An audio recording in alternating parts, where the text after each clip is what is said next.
Hello, I'm Emily Eyles from the NIHR ARC West, and thank you for watching our presentation on the GP practice and CCG factors associated with emergency hospital admissions for people living with dementia.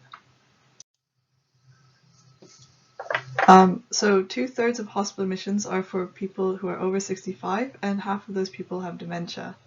Ambulatory care sensitive conditions, or ACSCs, are potentially avoidable with respect to hospital admissions.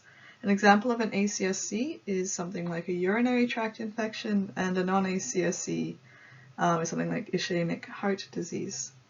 Dementia is one of the leading chronic conditions in terms of variability in the ACSC admissions by general practice, even after controlling for demographic factors.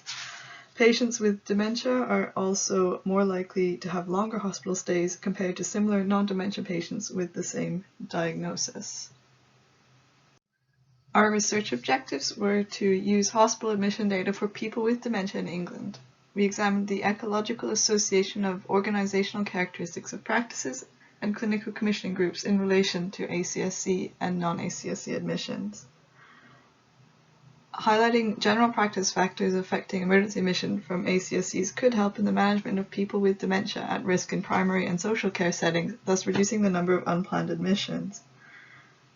This will also help relieve the health service by reducing unplanned admissions and allowing more effective resource allocation.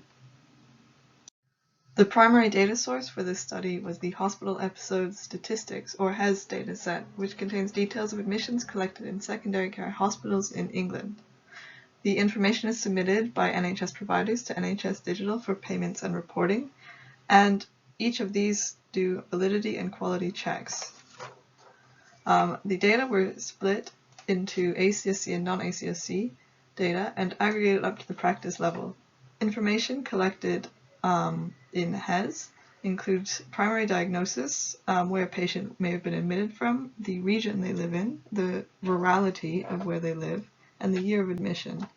We linked these data to other publicly available data, including the GP practice profiles, the GP patient surveys, the Quality Outcomes Framework, which is a reporting framework for GP practices, and the CCG Program Budgeting Benchmark tool. An individual can appear in each data set, so they can appear with an ACSC and a non-ACSC admission, given that individuals can have more than one admission. And this can carry up because we aggregated the data to the practice level. We used Bayesian multi-level linear regression models to examine the data.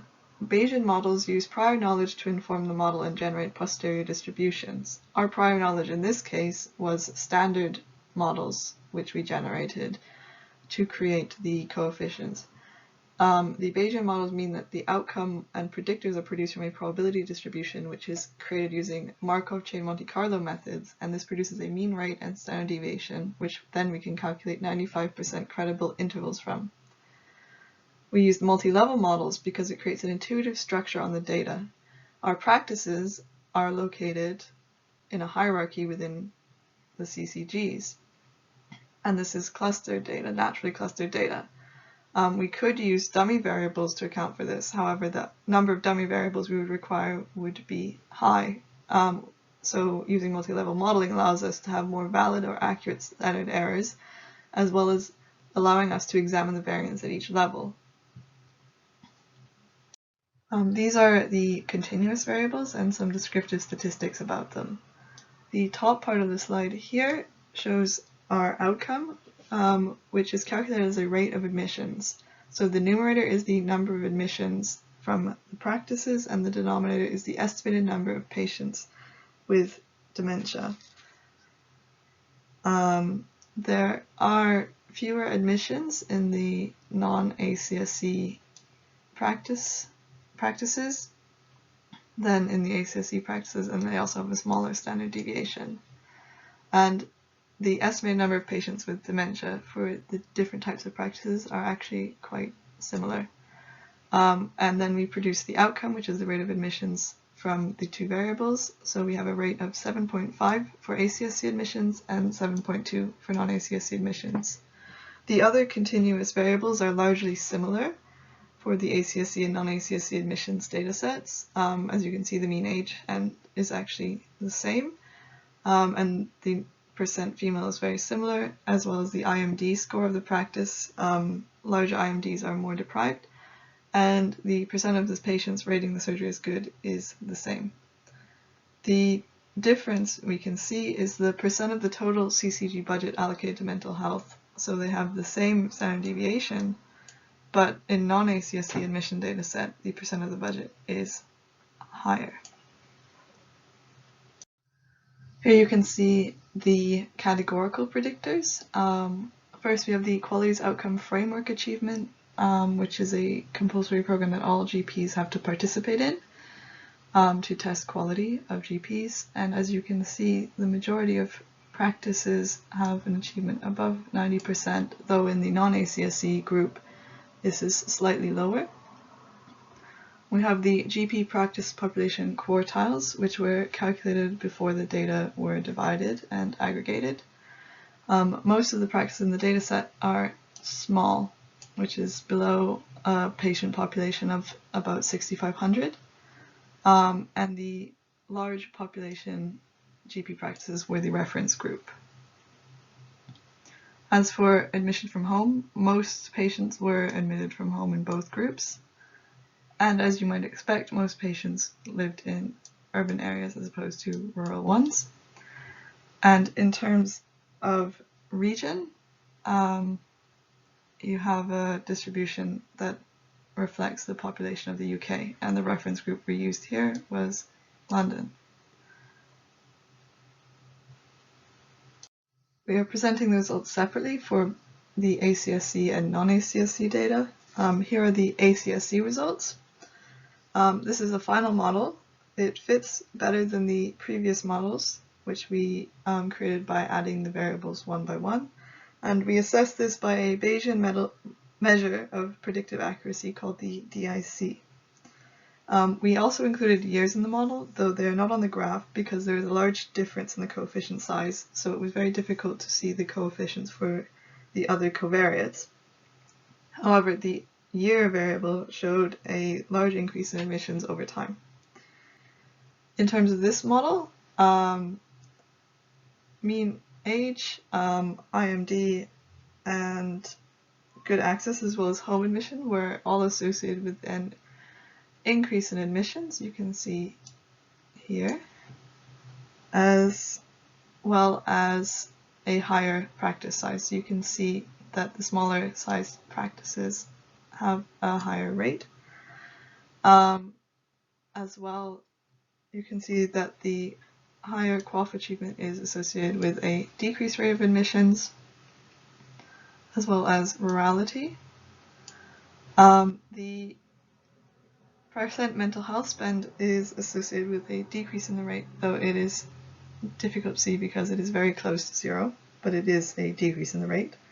And all regions relative to London, apart from the northeast, are associated with a decrease in the rate, though the northeast does overlap the confidence bounds of 0.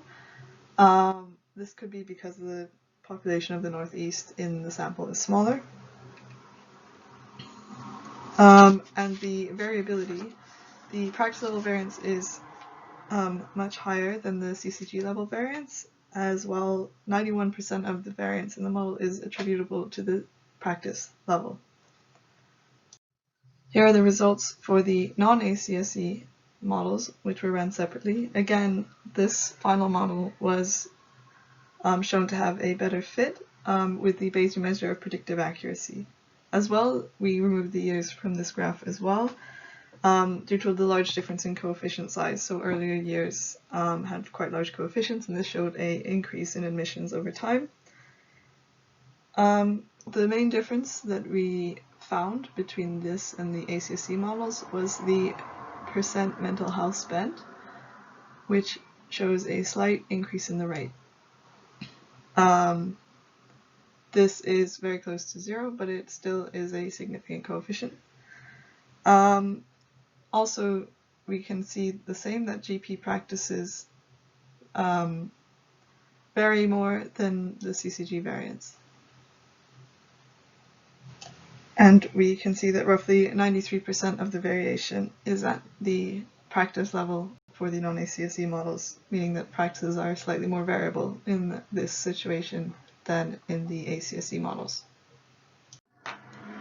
More than 90% of the variability in hospital admissions are attributable to GP practice level differences. While a fair amount of the total variation can be found at the CCG level for ACSCs, about 9%, as opposed to for non-ACSCs, 6.6%, this could be related to the mental health budgeting at different CCGs. We found an increase in admissions with the mental health budgeting for non-ACSCs and a decrease for ACSCs. It indicates that attention might need to be paid to the effective use of CCG mental health budgeting, as well as an increasing awareness of ACSCs at the practice level. The strengths of our study are robust, appropriate methods, and the completeness of the HES data. It captures all hospital admissions. We are also examining a specific population, which is people with dementia, and this has not been done before with respect to ACSCs. One of our limitations is that the data don't include private hospitals, and some of the characteristics of the practices are quite similar. To conclude, the practice level predictors for the rate of ACSCs and non-ACSC hospital admissions for people with dementia were similar, suggesting they may not be causally related to avoidable admissions. However, there are some differences with respect to the influence of the CTG level, namely that they vary more with respect to ACSC admissions.